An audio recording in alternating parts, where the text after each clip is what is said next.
Hi friends, welcome back to my channel. First and foremost, I'm so sorry if you guys can hear the sound of construction going on in the background of my video. I live in a city and for some reason there's just so much construction going on around my apartment at the moment, so I hope it's not too chaotic. But yeah, I'm very sorry about that, but there's really nothing I can do about it at the moment. So in today's video, I wanted to talk about Austin Harrouff and the tragedy that occurred in August of 2016. Austin's case was a pretty big case, especially in the United States and even on an international level. It took two deputies, a taser, and a canine just to get Austin off the man that he was eating. So it's a pretty bizarre and tragic case. But before I get into the rest of the story, I just want to remind you guys that if you like this content, please click like and subscribe. It really does go a long way into helping my channel and it's greatly appreciated. Thank you so much. So Austin was born on the 21st of December in 1996 in Palm Beach Gardens, Florida. He later then grew up in Palm Beach County with his younger sister. I think she's only a year younger than him, and his two parents, Wade and Mina. However, after separating for some time in 2010, when Austin was about 13 years old, Wade and Mina did unfortunately decide to get a divorce. However, despite this divorce, Wade and Mina did tell investigators that Austin had a pretty good upbringing. And in a forensic psychological evaluation that was done when Austin was put on trial, Austin did tell the psychologist who was doing his evaluation that he did get pretty used to the divorce, but he recalls not knowing what it felt like to have a family. Austin said that while growing up, while his parents were married, he could remember his dad constantly screaming and yelling at his mother, and that it was a pretty chaotic household. And after the separation, Austin and his younger sister did remain with their mother, but they would visit their dad regularly. As Austin got older, his relationship with his dad did improve, and eventually he started seeing his dad as someone that he really looked up to. Both of Austin's parents, after the divorce, did get into new relationships, and Austin seemed totally fine with this and actually got on pretty well with both of his parents' new partners. Mina, Austin's mom, also did say that the split families got on pretty well. So while the divorce was not ideal, I do think that his parents splitting up was probably the best thing for their family. It's never good to be in a household where your parents are constantly fighting. That could be just really stressful for the kids and for everybody else involved. So their parents did seem to be in a much better place after they split up and found new partners. Austin was actually the son of a dentist and a pharmacist, so he had plans to enroll into a 4-year pre-med university, and then after that, he wanted to go on to get his doctorate. Austin's grandfather was also a medical professional. He was a doctor, so this really inspired Austin to continue in the medical field. Austin wasn't like super amazing at school or anything like that, but he really did try to put in his best effort when it came to his studies, and he seemed to have about above average intelligence. While digging through Austin's past, it did come to light that Austin had a pretty severe history of depression. He would go through periods of feeling super depressed and super sad and not really knowing why he was feeling that way. Sometimes he just felt that way for no reason. And he even told the psychologist that did his evaluation that he would experience feelings of mourning and grieving after eating dinner, which was very strange, and he didn't really know why that was happening. He did indicate that this could have all started in middle school, because during that time and as well as high school, he wasn't very popular and he felt like he didn't really belong. He felt like an outcast. Even though this seemed to improve when he went to college, actually Austin in college joined a fraternity and he made more friends through sports. However, despite this, he still felt like he didn't really fit in, and he experienced a lot of ups and downs with his moods. Austin recalled just feeling lonely most of the time, and he felt overwhelmed. He felt like he didn't really have any interests. He just didn't have any energy or motivation or interest to do anything. But on days where he wasn't feeling depressed, he felt hopeful and he felt on top of the world. And in the summer of 2016, something within Austin just shifted. He suddenly felt like he had all this motivation, and he even started performing rap music and had this desire to become famous. Austin felt really lost in his life, and he felt like he didn't really have any meaning, but now he was on a quest to create his own meaning. But during this time, after the shift, Austin started to exhibit a lot of out-of-character behaviors. He started a YouTube channel to showcase his goofy side. He also contemplated dyeing his hair blue and getting a gold chain because he thought that that would make him look stylish. And he started spending an excessive amount on clothes and luxury sunglasses. All of this did surprise his friends and family. It didn't really seem like him. Austin was actually a very shy person, and then suddenly he just changed. There was just a shift, and it was kind of like he became a new person. Prior to the murders in August of 2016, there was no history of Austin seeking or receiving any counseling or psychiatric treatment.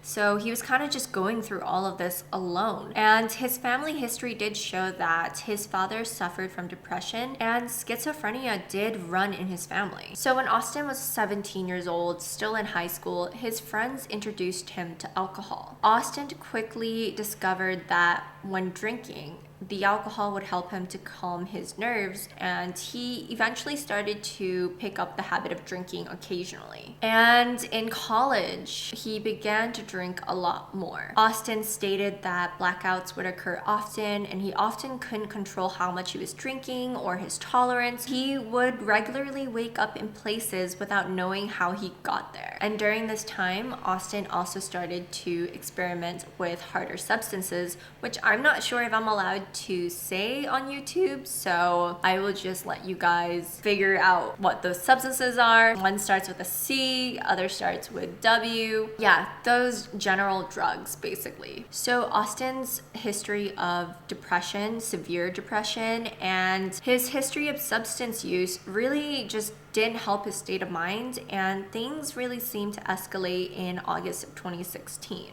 So at the time of the murder, Austin was about 19 years old, and he was studying at Florida State University. He was a member of the Alpha Delta Phi fraternity, and from an outsider's perspective, it really did seem like everything was fine with Austin. It seemed like his life was heading in a pretty good direction, but this would turn out to be far from the truth. So things really started to hit the fan on August 15th.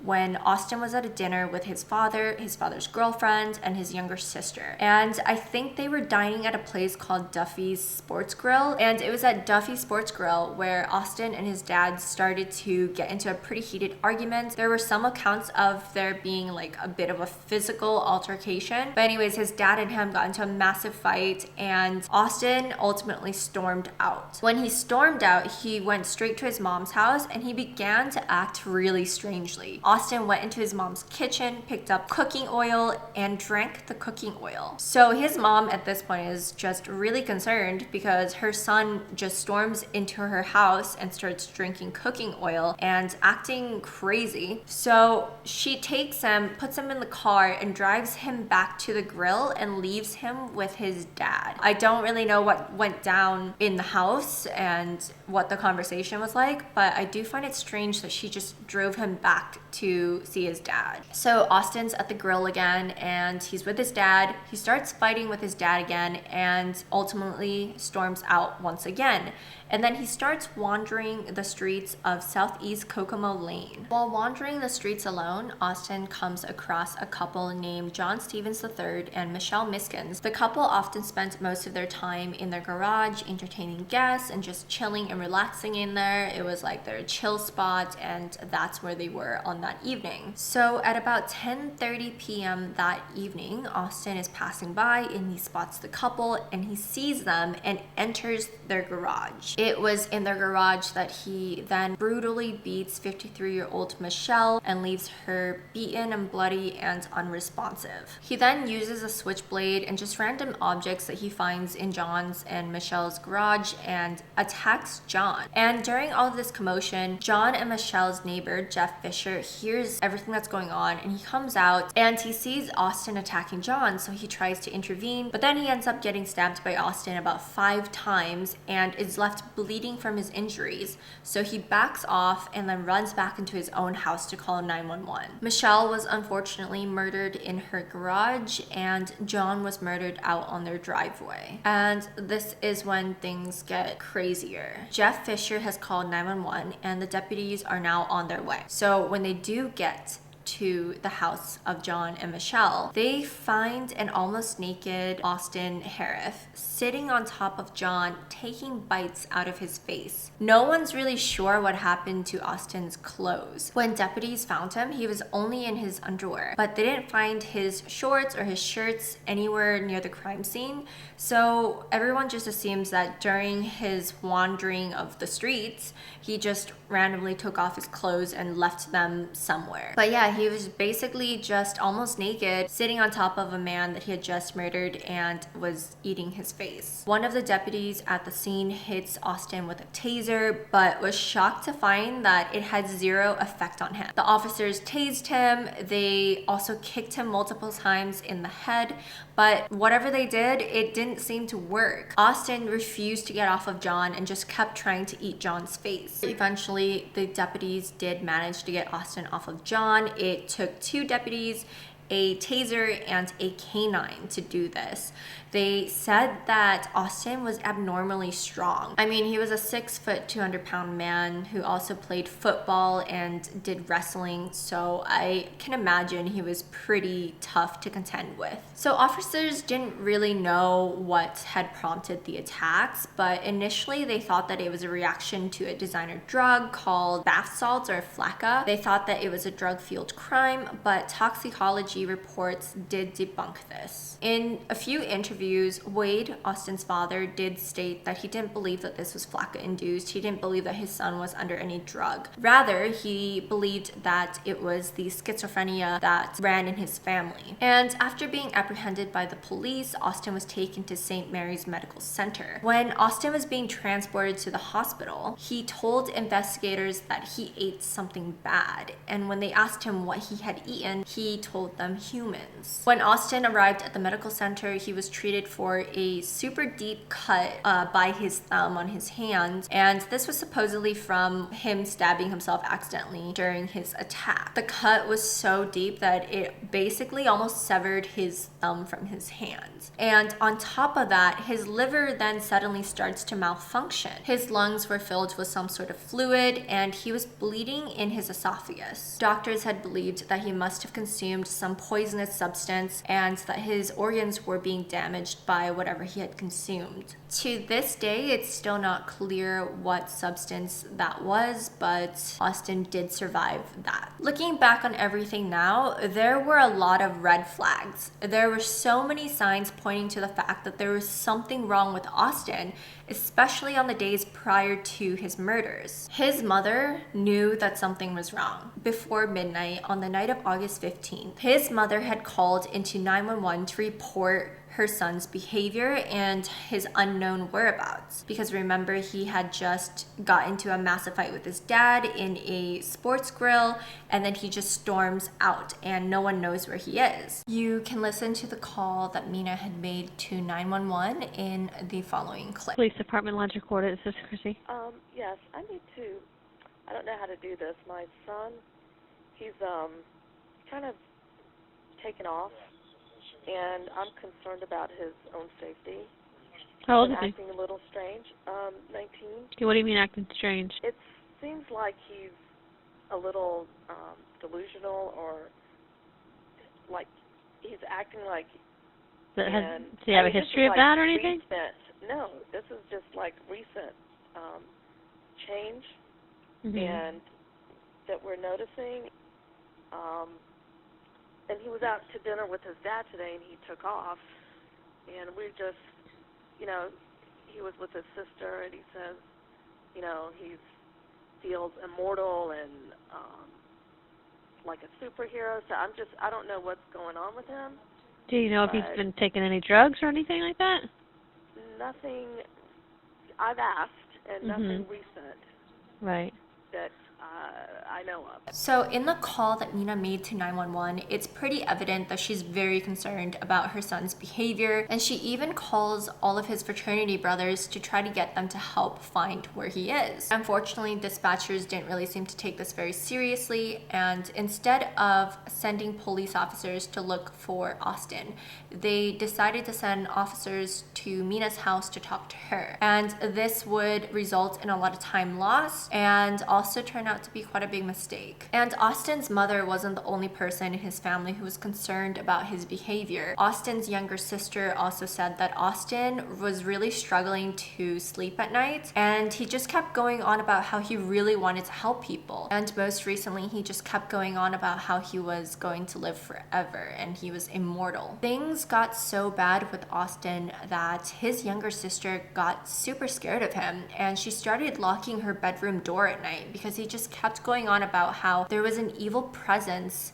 in Austin's mom's house. Austin's sister said that this just made her super uneasy and that he was a completely different person. He was just acting not like the Austin that she knew, but just a stranger at this point. And in the hours before the stabbing that had occurred, Austin's younger sister said that her brother tried to walk into oncoming traffic. And apparently he was doing this because he was trying to test his new powers. During this time, he was also being really aggressive to everybody. The day before the attack, she did say that he was almost nicer than usual and was just shaking hands and being super nice to everybody, except when they eventually went to dinner with his dad, and then he went back to being aggressive, and that led to a fight between him and his dad. And on the day of the attack, Austin's sister did say that his behavior escalated. He was quiet for most of the day, but then started to randomly say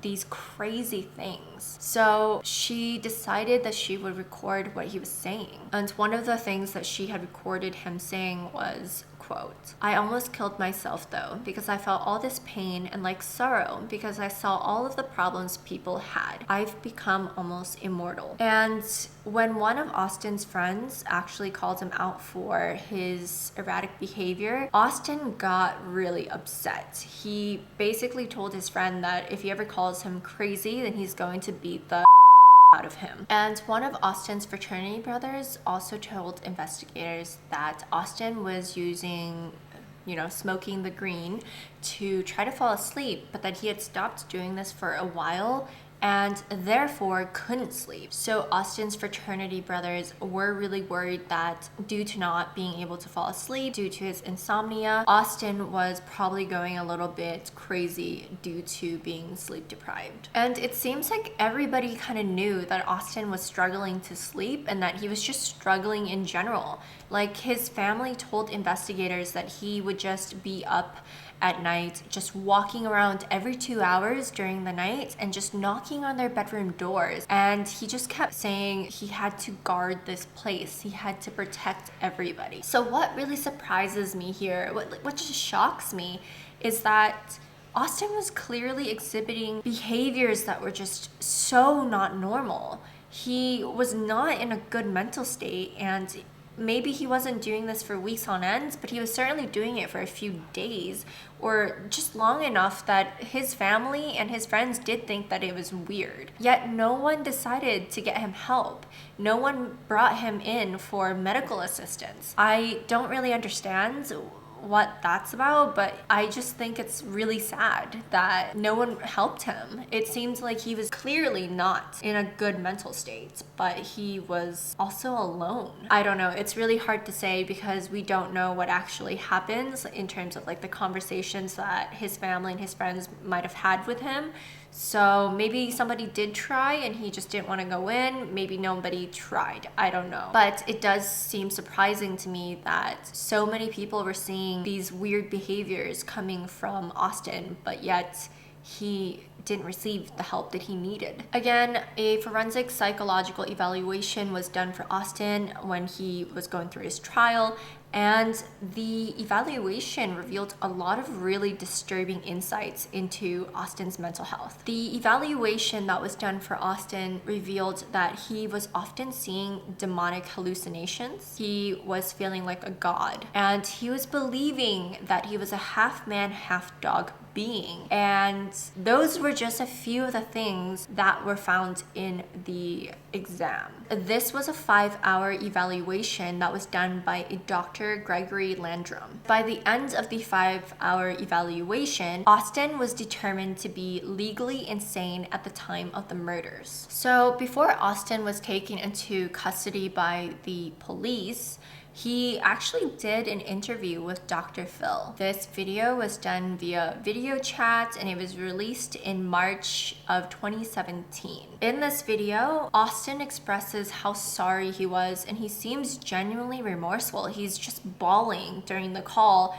And it's honestly really sad. There's people who believe that Austin was faking it and that it was just crocodile tears, while there are also people who do believe that he was genuinely remorseful. John Stephen III's son, whose name is John Stephen IV, was one of the people who didn't buy that Austin was remorseful about what he had done. John Stephen IV said that while Austin did look sad and upset in the video, it was more likely that he was upset about going to jail, not about what he had actually done. Michelle's family also didn't buy this, and they also then filed a wrongful death lawsuit against Austin. So in 2019, prosecutors did request that Austin undergo a second psychological evaluation, and that this be done by a second state expert. And Judge Sherwood Bauer, who was the presiding judge over this at the time, did grant the request. And Judge Bauer did require that the evaluation be done within 2 months,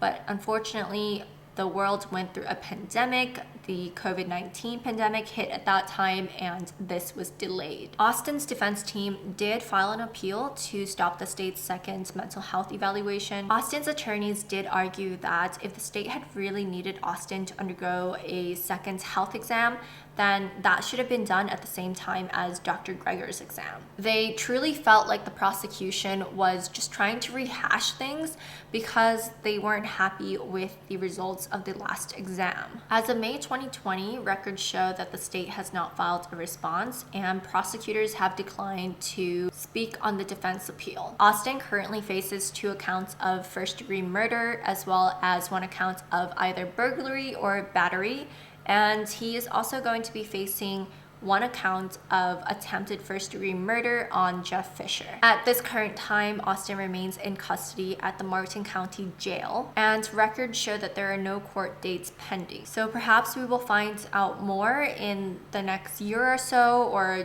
once things settle down with the pandemic. But that, my friends, brings the story to a close. It seems like we will just now have to wait to see if his appeal gets approved, and we just need to stay tuned for any future scheduled court hearings. I personally believe that Austin went through a severe psychotic episode and that his mental issues triggered him to do these horrible things. Austin had told investigators that he doesn't even remember doing the things he had done. It was as if he had just blacked out and his brain was only able to register some parts of the things that had happened.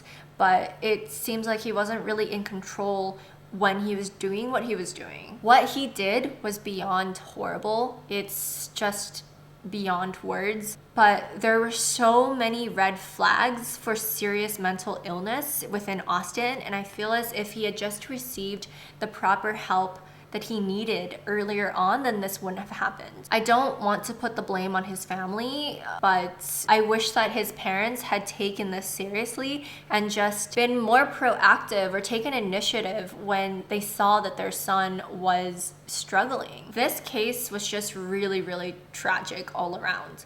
2 people are now dead. 1 person was severely injured, and a young life has just been completely destroyed. Honestly, I'm not really sure how I feel about this case. I feel as if Austin was also a victim of his own mental health. What he did was just incredibly just horrible, but also he was not in a good mental state. There was something going on in his head that he could not control. I would really love to hear what you guys think about all of this. I would really love to hear whether or not you guys think that this is just an all-around tragedy, or if you think Austin deserves to go to jail. All right, guys. Well, that's the end of the case. Thank you so much for tuning in into another week of True Crime with me.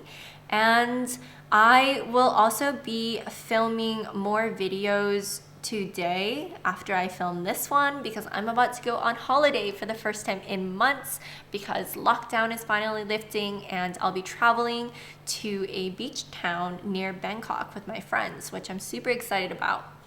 So I will be filming a few videos in the next few days, and then I'll be releasing them over the next few weeks. So yeah, thank you so much for tuning in and for supporting me, and I hope you guys have a lovely day. Bye.